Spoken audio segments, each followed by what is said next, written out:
For P5-5, we're going to start by adding the mate relation to the Z-bar or to our configured bracket. If we're not doing the configurations, then we don't have to really worry about the suppression state on the mate relation. So if you're adding this to the individual components, you go through each item as you encounter it or as it becomes an advantage to add it. And then we go through the process that way. So we can go ahead and close 5.3. I'm going to create a new assembly. Um, with the assembly, maybe not so much as the part, I do kind of give it a glance that we are in millimeters, grams, and seconds. We'll see those numbers. And I kind of shift. If I noticed in the previous videos when we were doing the exploded view, I just started putting in numbers in metric. If I'm thinking in inches, I try not to mix them too much, but they're just, at the end of the day, they're just numbers. We have a general sense of what that sizing in and what looks good, so we stay with that. So I opened up the assembly. I mentioned the bracket, so let's go ahead and bring that in. I left it in the Z bar, so typically we'll be aligning it that way. For no other reason than that's the one I picked. If I was going the other way, I would pick that edge as being the preferred. So under reference geometry, mate reference, and if you don't do this, it's another one of those. It may take a little bit longer. There is, there is geometry to consider. Probably the other thing about picking this lower edge, it exists in all of the relations. So if I go to its properties first and just say all configurations, then that should take care of going this route. Nope, guess not. Should, but it didn't. So let's go into the properties. We'll do all configurations, uncheck the suppressed. I'm going to switch back to isometric. And again, I just want to verify and double check. We're not typically going to use the default. All right, now that one's going to be a problem because, well, I excluded the hole, so we just have an L bracket there. So I don't want to leave that as an issue, but under the default, just for this configuration, we'll leave it suppressed, and then we'll double check the C bracket, and everything looks good there. So we'll save that, and I'm going to leave this open. And under the window, I can hit the assembly. We can also do the shift, no, that's Windows. I'm going to say we can do one of the shift screens. I always just go to the window. So we're going to insert component. The bracket is open, so notice it didn't launch the, what do they call it? The browse command, the automatic browse. I'm telling it to browse, and what I want to bring in is the plate. And the plate for this group was the 60 by 60 plate of 4. Okay, and its orientation, and we'll rotate and then accept so that it goes origin to origin. So let me pull that picture up again, verify I know what I'm doing.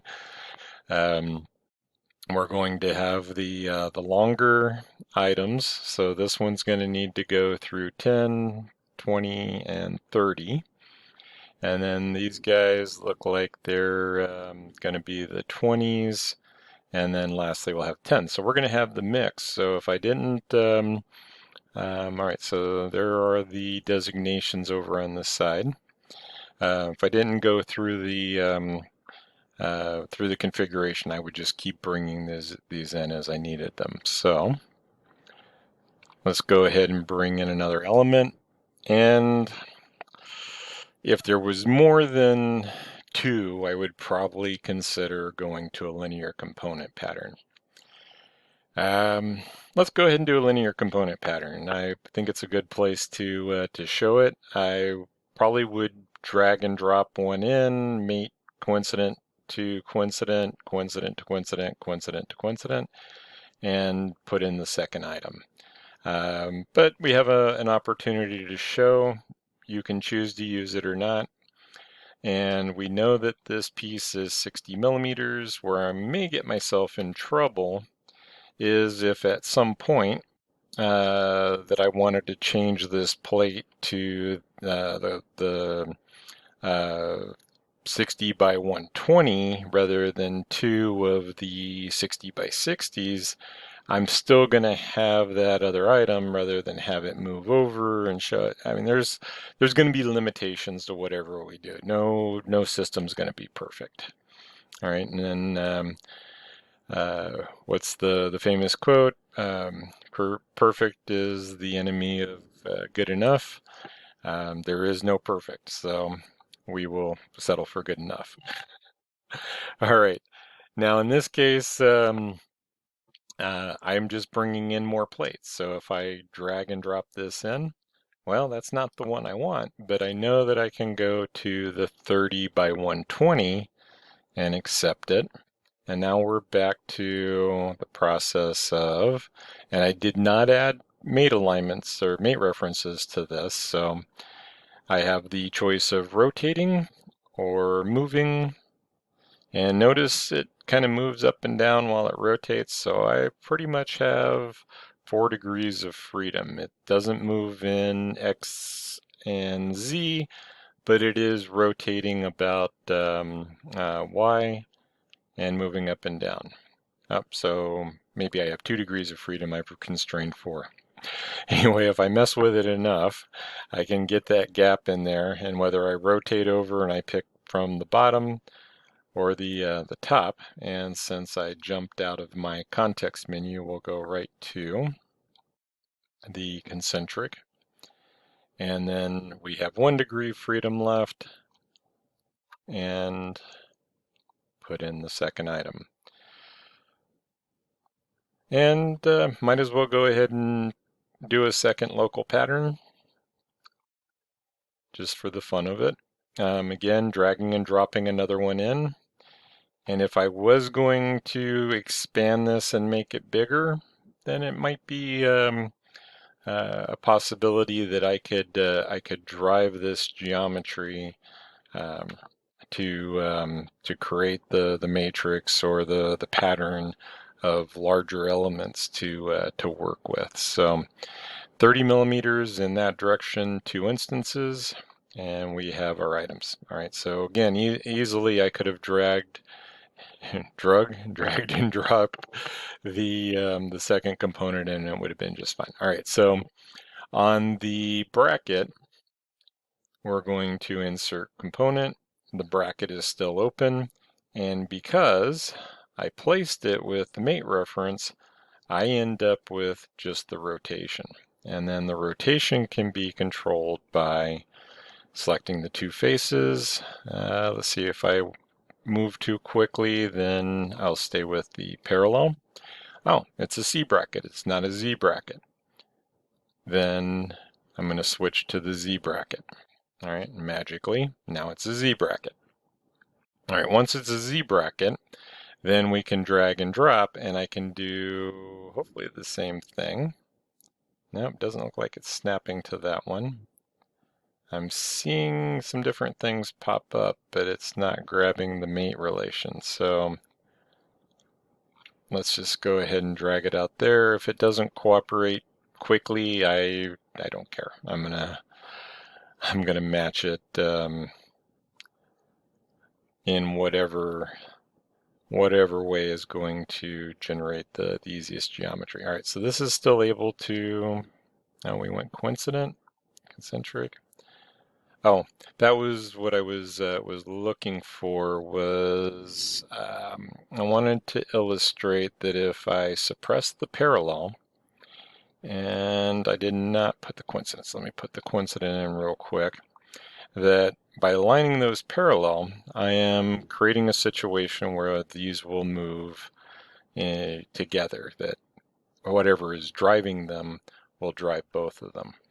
All right, so if I go back to my plates and I bring in the last plate, control select, drag, and actually I needed one of those, but easy enough to, so the advantage goes to the configurations, and whatever difficulty in setting them up, it is a little bit easier than some of the problems that show up with concentric.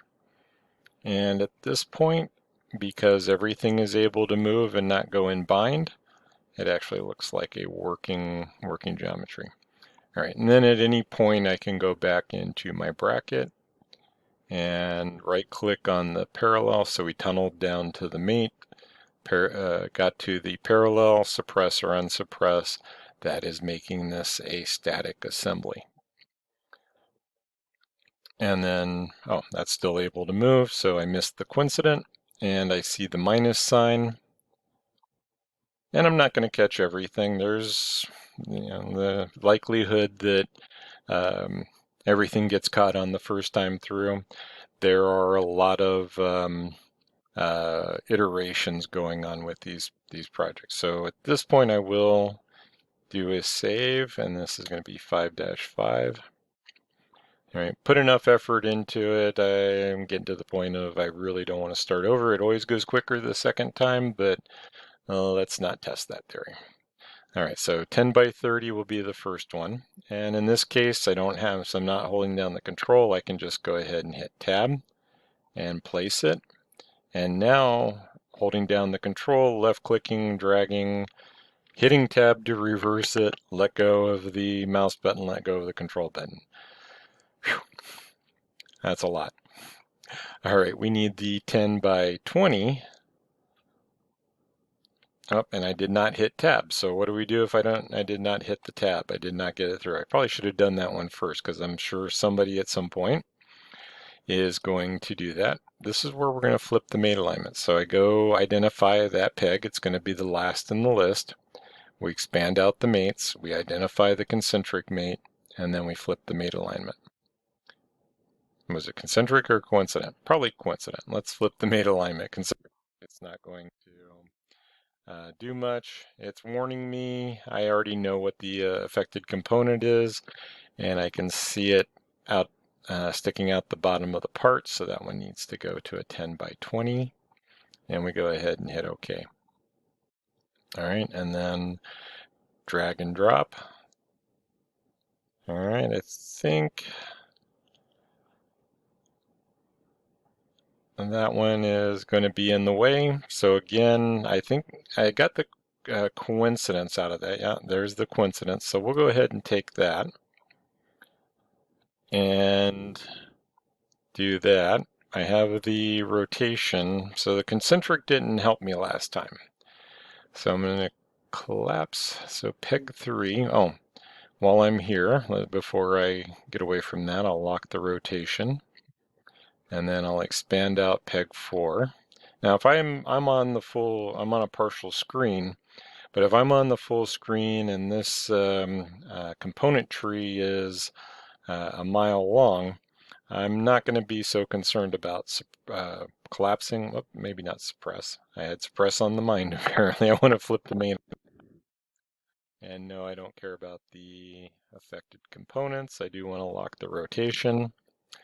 All right, so that gives me my geometry.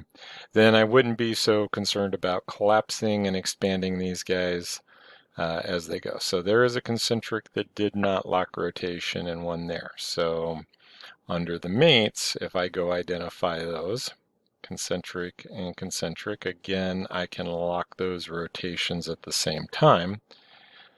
And it is, again, it's not 100% necessary that these become fully defined. The minus signs are just kind of one of those that always raises the question, is it because it can spin or is there another problem? If they're fully defined, less of a question mark hanging out there to resolve.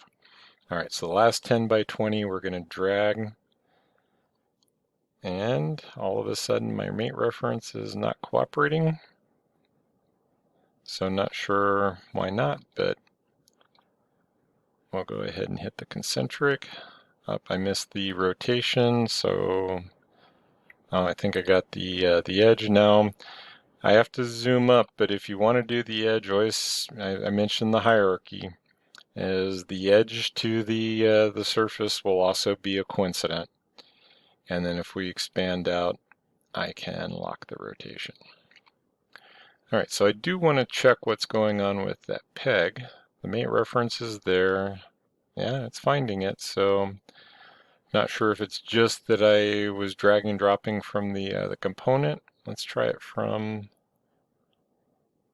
So it's finding the coincident, but it's not finding the concentric. All right, well I'll still take it. I should have reversed it again, but again, you're not going to catch everything every time. You just roll with it and finish the geometry. So here's an instance where they're overlapping and the part's kind of consumed. If I was to lose that part completely, well, okay, I can still see it on top, so it's not completely because of the coincidence. But let's just say that it was consumed inside of the part. That does happen. And I want to identify that, let's see, so peg 6 is the one that I want. I want to move the component, and now I don't have to be able to touch that component. I can just go ahead and grab it. All right, once I have it clear, then we can select control, select the cylinders, lock the rotation, and set it in place. All right, we're ready for the exploded view. And we'll grab that one. I'm going to do all of these at the same time. So I'm going to pick them in the order that I think that they should move on the off chance that it does something different. But we'll pull those guys out. If I get a different separation, I can always cancel. I can always clear this out. Be careful of delete all or clear selections because it clears everything versus deleting the one item if you don't want it to participate. Actually, 80 looked pretty good, so we'll stay with that. I can tinker a little bit with the spacing. Close enough. And then I always want to hit that OK, and I'm pausing and going, nope, I still have two or three more to go. We want to take those guys down and out of the way. And so 70 looks good. I think the spacing's already okay. We'll go ahead and accept. If I really wanted to add a bit more, let's expand the configuration, expand, edit the feature because I'm not editing a specific chain. I'm just going to grab one of these and bring it out a little ways. And want to do it in such a way that it does not create more confusion than needed.